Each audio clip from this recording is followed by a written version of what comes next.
धम्मपद भगवान बुद्ध की वाणी। निर्वाणदर्शी का एक दिन का जीवन श्रेष्ठ है।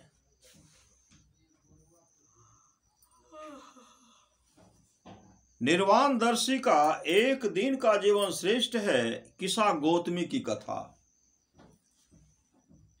श्रावस्ती के एक महासंपत्तिशाली सेठ की किसा गौतमी नामक स्त्री थी।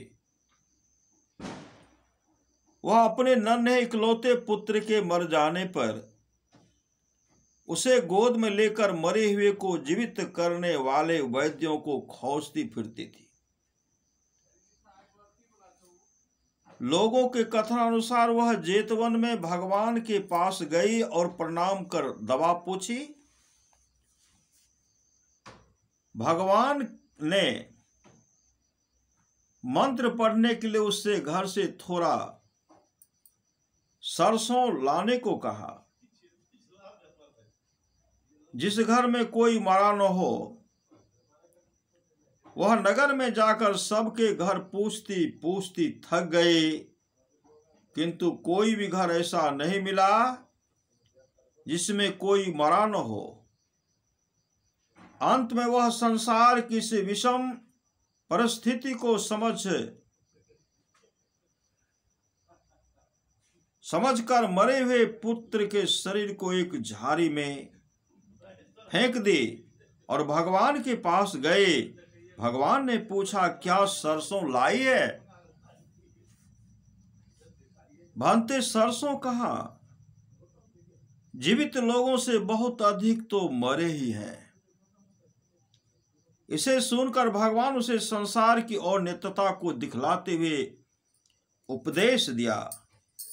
उपदेश को सुनकर वह श्रोतापत्ति फल को प्राप्त हो गई और प्रवर्जित होने की कामना की। भगवान ने उसे भिक्षुनियों के पास भेजकर प्रवर्जित कराया।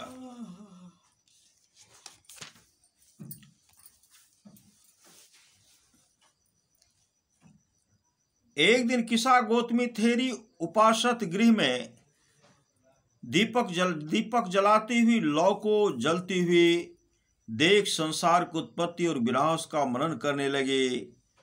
उस समय